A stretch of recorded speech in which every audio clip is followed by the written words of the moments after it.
Hello and welcome to MEFA's webinar, After the College Acceptance. My name is Julie Shields-Rutina, and I am the Director of College Planning, Education, and Training at MEFA.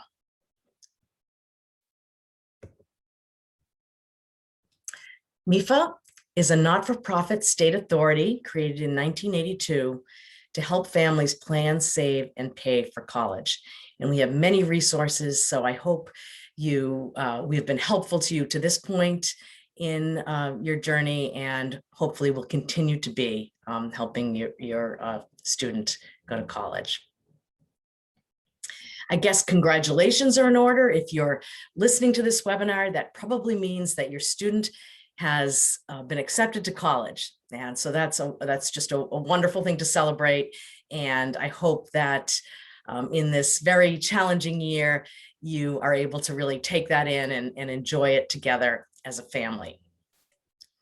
But what that means is that as those acceptances roll in, and hopefully even as those financial aid offers roll in, there's still some tasks to be done, still some help and some work that has to happen to make sure that your family makes a decision that is the best decision and helps the student make the best college decision. So here's the agenda for this webinar today. We're going to help you understand your financial aid offers, know your options if you haven't applied for financial aid, learn how to calculate the balance due. What will you have to come up with as a family to be able to pay the college bill? And all among that, we're going to be talking about making a financially wise college decision. Students need to make a decision that is a good one academically, geographically, socially, and financially. And that's what this webinar will help you do. And really then help you develop a plan for paying the college bill. So to start with, if you have some financial aid offers with you, along with the acceptances, you'll probably note that there's some financial aid on your award offer that is merit-based and some that is need-based. Colleges award their financial aid based on these two things. So any merit-based aid means that that has been awarded to the student in recognition of the student's achievements, academic, artistic, athletic, all of that. And that criteria can differ from school to school. And this is why you may see that some financial aid offers look different than others. One thing you'll want to note is what the terms of that merit-based aid are. So you'll just want to make sure you understand, is that a merit-based award that would be for 4 years, or would it be able to be continued in the future? And are there any requirements? I would say the biggest requirement usually for merit-based aid is usually that the student has to maintain a certain GPA in order to be eligible for that from year to year. Sometimes that could be a 3.0 or a 3.2, or it could be lower than that too, but just make sure you and your student understand what the criteria for renewal for any merit-based aid is. All right.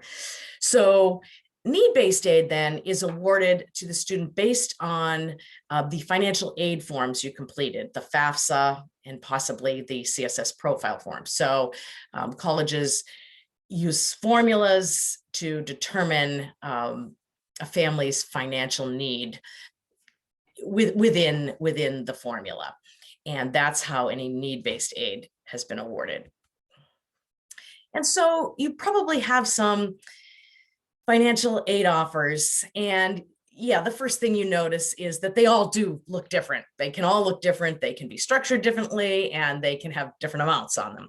So a key is to really understand each award offer and be able to compare apples to apples when you're looking at these different award offers to make sure that that the different colleges would be an affordable option for you. So the types of things that you'll find on an award letter are hopefully sometimes the cost of attendance, the tuition, the fees, the room and board, and maybe what some book supplies, miscellaneous expenses are. Sometimes they won't be on the award letter. And if not, then it's important information for you to know, to really understand what will be the cost for, in this case, we're talking about next year. So that's an important thing to know. And then you'll see different types of aid offered on an award offer. And sometimes it's split between fall and spring in total. And you'll see things like grants and scholarships. That's the best type of aid. That can be merit or need. So that's what you'll have to make sure you understand. But anything that says a grant or a scholarship or Dean's Award, presidential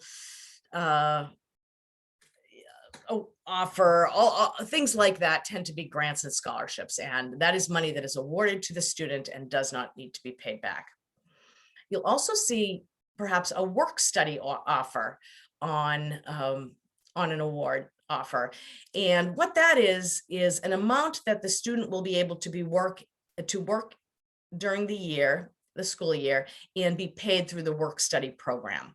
Now, the work study program makes it easier for a student to get a job through the college, because colleges have many more work study jobs available than just regular jobs.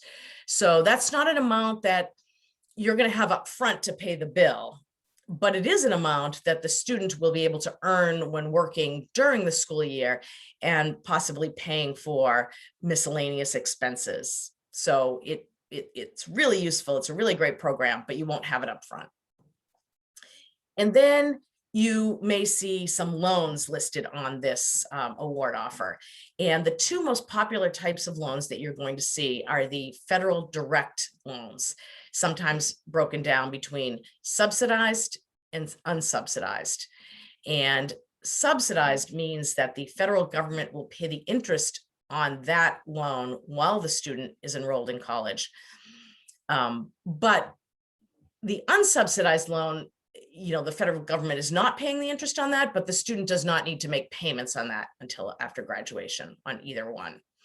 And the amount you see listed on this example, $5,500, $3,500, and $2,000, is common and is the maximum for a freshman undergraduate, $5,500 in that combination of those two types of loans, exactly as you see it here. And in general, colleges usually tell you that May 1st is when you have to say, yes, I plan to enroll, put down my deposit, accept the financial aid offer. So that is generally the date that you're working toward. Double check with colleges. I know last year colleges extended that a little bit because of the unusual times we're in, but I believe that May 1st or thereabouts is when a college will expect this decision from you. And also, so you know, all types of aid from the federal government, the state, and the colleges and universities themselves can be on this financial aid offer. A little more about those loans I mentioned. Those are federal student loans awarded to the student with no cosigner needed. So the student is the borrower, there was no credit check, and these loans have a fixed interest rate. Right now, the interest rate on those loans is 2.75. It does change every year on July 1st, but they are generally low fixed interest rates. And I already explained the difference between the subsidized and the unsubsidized portion. There is a fee deducted, small fee deducted, and these are the amounts that are awarded in the different years. Freshman year, $5,500 is the maximum. Sophomore year, $6,500 the maximum. Junior and senior, $7,500 the maximum. And once a student accepts an award offer like this, that's the first step in saying, yes, I would like to borrow these loans as part of my financial aid offer. And then the college will have the student go on to studentaid.gov and read through and go through what's called entrance counseling and signing a promissory note, so that the student can really understand what they're borrowing here. And there's a lot of good information there so the student understands this is a loan. I'll have to pay it back when I graduate. Here are my options. Good information on studentaid.gov. And it is good to also note no payments are due when in college, and there are several repayment options for afterwards. There is a process called verification that's associated with the financial aid process. And what that is that colleges receive your financial aid applications, but sometimes they have to verify information. So sometimes students are selected directly by the Department of Education when they file a FAFSA, or sometimes colleges might just need to verify some information that they see in your application. So just know that that's very much a part of this process. It doesn't mean you did anything wrong, but they may be in touch with you to ask you to follow up with additional information like a tax return transcript or a bank account statement. Just make sure that you comply. Make sure you read the emails from the colleges, follow up with any information, call with any questions. Many times colleges also communicate through their college web portal. So hopefully your student can sign into that and communicate that way. And there might be a section of that portal that says, here's any missing information, and make sure you follow up with anything that might be required. So let me take a quick mention to say, if you have not applied for financial aid, you can still do so. Many colleges have had financial aid deadlines that have passed to really be eligible for any of their institutional grants and scholarships. So not all money may be available at this point, but there's still money available. So you can still submit your FAFSA to receive state aid and federal aid. In fact, state aid deadline is May 1st. So complete your FAFSA quickly if you haven't already and you want to take advantage of some of this additional aid.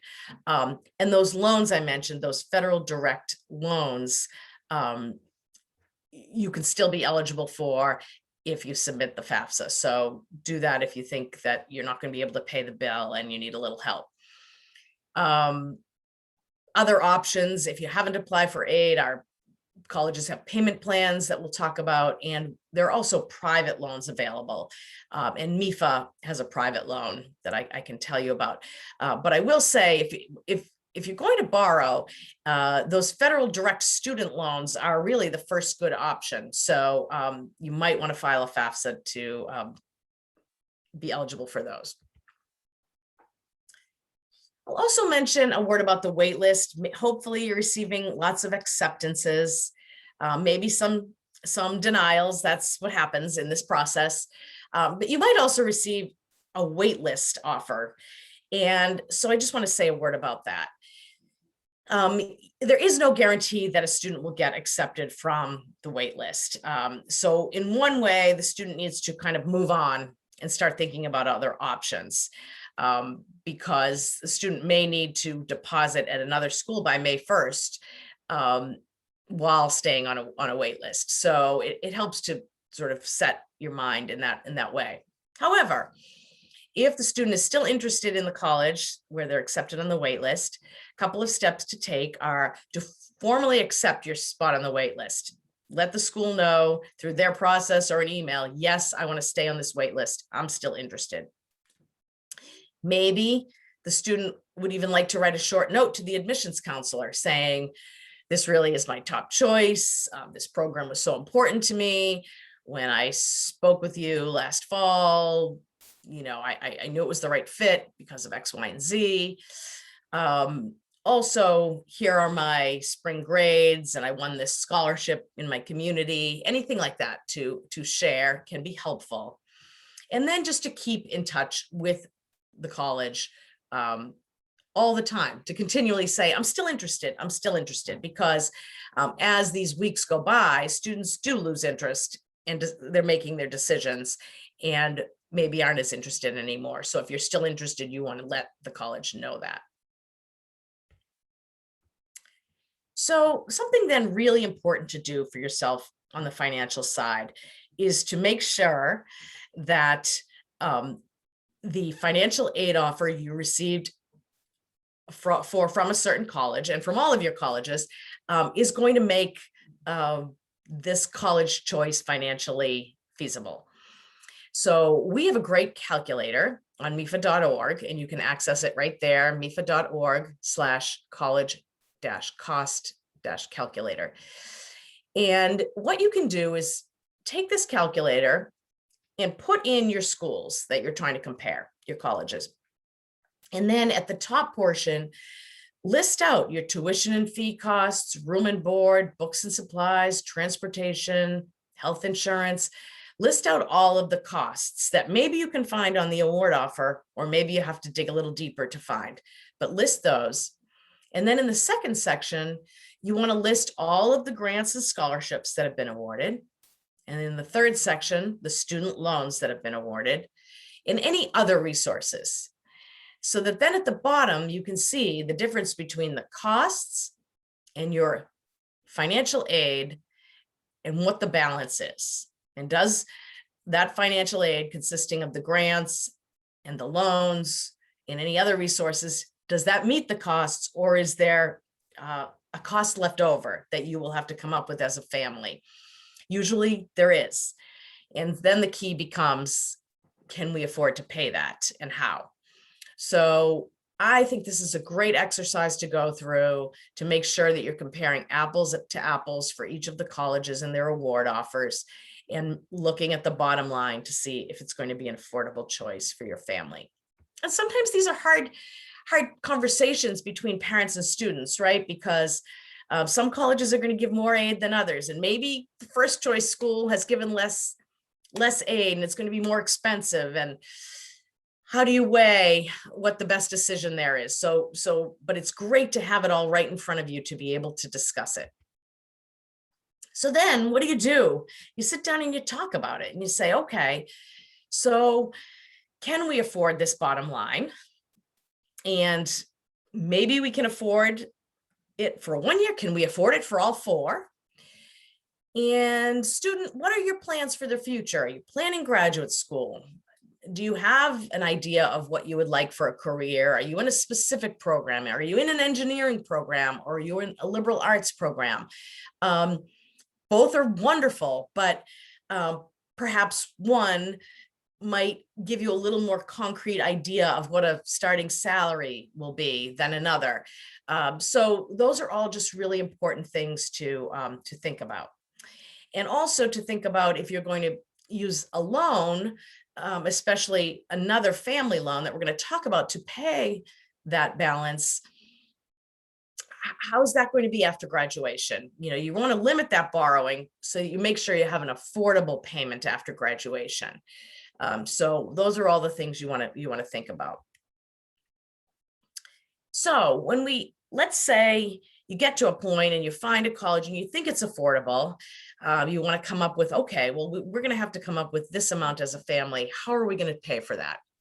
So I'm going to take you through all of the ways that you can pay what you're going to have to pay toward college costs. And the first would be, if you have saved at all, congratulations, that's wonderful. And that would be the first place you'd look, right? You started saving for college when your children were younger, and now you have a 529 plan. Well, great. You're going to be able to use those funds to pay for college. So look back at anything you've saved: 529 plans, prepaid tuition plans. Do you have savings bonds, any regular stocks, CDs, and that you could draw from? And what about students? Students, have you been working summer jobs? Do you have a bank account too? What other investments can you use to pay for college? I'll mention, if you have either of these two MEFA programs, the U Fund is the Massachusetts 529 plan managed by Fidelity, or the MEFA U plan, which is our prepaid tuition program. Here's the information about how you would call or go to the link on the screen to be able to access your money. It's usually very easy to receive your money from these plans or others with a simple phone call or an online transaction. So then the second place if you hopefully have some savings. If you don't, and I know that, there's so many expenses day to day, some families aren't able to save. So another thing you should know about is that every college has a monthly payment plan. And that monthly payment plan allows you to pay the college not in the fall and in the spring, as is typical, but instead to split it out month by month over 5 months, 6, 7, 8, 9, 10, 11, 12. So, and this isn't a loan. Sometimes there's a fee, maybe a $60 fee to join the monthly payment plan. And then you're able to split out the cost and pay as the student goes. So just be aware of that. Your colleges will probably let you know about the monthly payment plan. Look out for that. And if not, you can ask and they'll send you information about that. And then the third place you would look is future income or loans, borrowing. And, the student receives that option to borrow a federal student loan within the financial aid package. So before I begin this discussion, keep that in mind that the student may already be going to utilize student borrowing and have to plan for paying that upon graduation. I should have mentioned this, but if the student takes the full amount of federal student loans during a 4-year undergraduate degree, they will probably graduate with about $27,000. And that payment upon graduation on the regular repayment plan is $300 a month.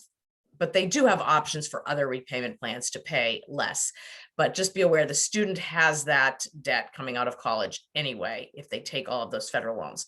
So now this would be borrowing in addition to that, perhaps parents borrowing, family borrowing, and student and parent can pay back. So with whatever type of additional borrowing you're going to do, you just want to be wise. You want to borrow as little as possible, knowing that you're going to have to repay it later. A few things to keep in mind. You need to know your credit history. The better your credit is, the better rates you may get on some of these additional loans. You only want to borrow what you need. And you want to, again, think about the fact that if you borrow for 1 year, you probably will end up borrowing for more. So you want to think about all of that. And also, as we mentioned, considering career, future salary, if known, sometimes not known, but when making a decision for borrowing. And some other terms you want to understand: do you want a fixed rate or a variable rate? What are the repayment options? And who is the primary borrower? Is that going to be the parent or the student or a combination? And different private loans have different options there. Do know when you're applying for these other additional loans for college educational loans, multiple credit inquiries for the similar type of loan in a short period count as one inquiry. So MEFA has this great calculator. And I would suggest that you do look at MEFA for a possible option for these additional loans.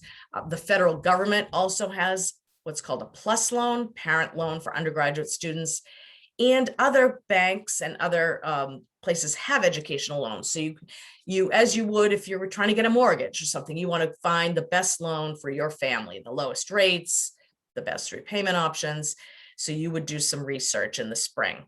But I like to point out MEFA has this great loan payment calculator because I think you can put information in such as amount to borrow, 20,000, 4 years to go before graduation, and I have good credit, calculate. And then you'll see the whole suite of the different options of the loans, how much the in-school monthly payment would be, how much the post-graduation monthly payment would be, what's the total cost of the loan, the interest rate, the APR, right in front of you on a nice concrete screen. I think no matter where you're borrowing from, this shows you this is the information you need when deciding and choosing a loan. So another great tool here. So, this is, each family is going to pull this together a little bit differently. You're all going to do it differently. The one piece I didn't mention is some people are lucky enough to maybe have a grandparent or an aunt or uncle help with some of this, which is fabulous. You want to factor that in. For most of us, maybe that isn't the case. So you'll probably piece it together with a lot of different things. So this is how one family decides to pay for a $20,000 college bill. They might say, okay, well, the student has some savings from last summer's work. We're going to use that. The parents have some savings, so we're going to use that. We're going to join the monthly payment plan, and we're going to pay $500 a month for 10 months. That's the option we're going to choose. So that helps. And then this family still needs some additional money. So they might decide to borrow an education loan of $10,000. And that's how this one family will come up with this $20,000. Again, you'll all do it a little bit differently, but this is what it will look like when you're thinking about how you're going to pay this cost. So the timing is that usually the fall semester bill is sent in June or July, and it's due in July or August. And so you have some time here. You're right on top of this if you're listening to this in the early spring. So you'll have time to do some research, pull this all together and think about if you need a loan, what's the best one for you to do. But you want to make sure that you apply for any of those private educational loans about 2 weeks before the bill deadline. Sometimes it's a quick credit check and it's a pretty quick turnaround. And if you get your documents in, it can be faster than that. But definitely leave yourself a couple of weeks to make sure that you pay the bill by the deadline. Also, again, colleges will let you know about payment plans. And so you can join those according to the college schedule. If students still would like to find a little more scholarship and grant money out there, that's that free money, then this would be the time to continue to look for private scholarships.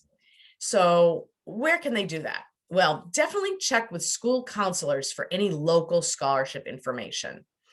And school counselors usually have a good handle on local scholarships. You should never pay to apply for a scholarship. And looking locally also can mean looking at your employer, parents looking at your employers. Are there any community groups that you're a part of? The story I always tell is that my dentist always had a little card on her reception desk that said each year she gives 2 scholarships to good community servants. And I kept that in mind all those years going to the dentist when my kids were younger, and made sure that they applied for that when they became seniors in high school. So keep your eyes open, look around for any community scholarship opportunities. Another thing that students can do is use some of these online scholarship search tools. Through MEFApathway.org. That's MEFA's free student web portal that a student can go in, create an account, and search for scholarships. Collegeboard.org has a terrific scholarship search, as does FastWeb, Going Merry. Really some good ones. Also, you can sign up for MEFA's communication, and we let you know about scholarships that we hear about all the time on an ongoing basis, and follow us on Facebook and Twitter. And we are continually letting students know about scholarships. So think about that. And even a small scholarship of $250 or $500 can help pay for books or some other miscellaneous expenses. Some other things to be aware of are that we have a program here in Massachusetts called Mass Transfer, and that allows students to begin their college path at a community college, a 2-year community college, and then transfer to a 4-year state university. And there are all kinds of benefits to that, including and up to a program called Commonwealth Commitment, where then it's automatic admission to a state university, and there are really some huge cost savings with frozen tuition and tuition credits if students keep certain grade point averages.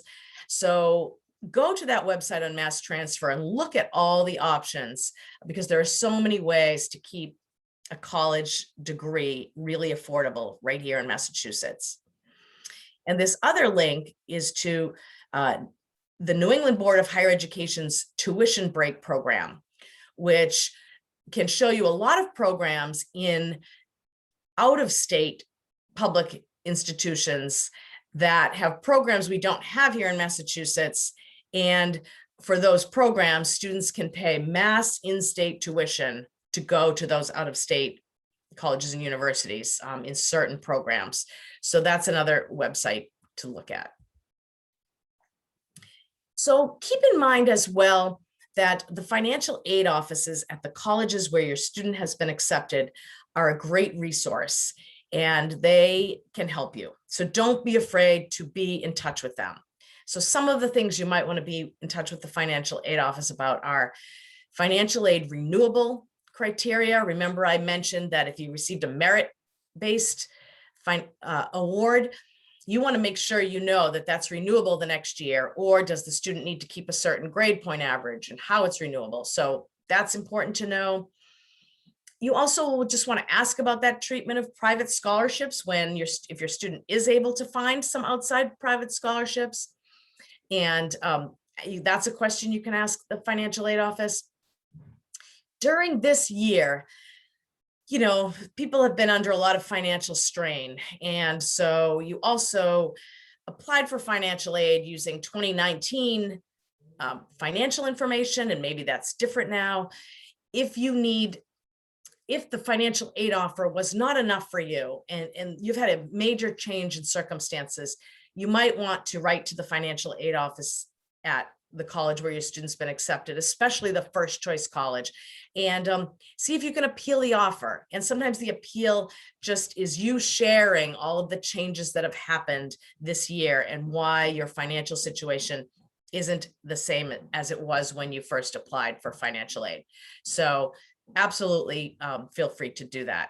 And the way you can contact the financial aid office is by phone, email, or sometimes they'll even offer a chat. I'll also mention that MEFA is going to do a college appeals webinar on April 1st. And we're going to have a number of college financial aid experts on the line talking about what they are able to take into consideration for an appeal and how to be in touch with them about this type of information. So what's next? So keep in mind that you'll want to pay the enrollment deposit required by the college deadline, probably on or around May 1st. You want to sit down and really create a plan as a family and really together try to make the best overall decision for the student and for the parent. So that's terrific. And again, please continue to connect with MEFA as a resource. That appeals webinar is coming up. We will have webinars throughout the summer about paying the college bill, about comparing loan options. So stay in touch with MEFA. You can sign up to receive our emails. We send an email twice a month, and it's very much targeted to the age and stage of your student. So you would be receiving information that's targeted to a student who's going to be getting ready to go to college in the fall. And also check out some of what I've talked about here on mefa.org/collegebound to use those tools that I mentioned. If you have further questions, you can call us, you can email us, and we are happy to help you through this whole process. Also connect with us on social media. And here is the information for questions via phone or email. And I wish you good luck and stay in touch. Thank you.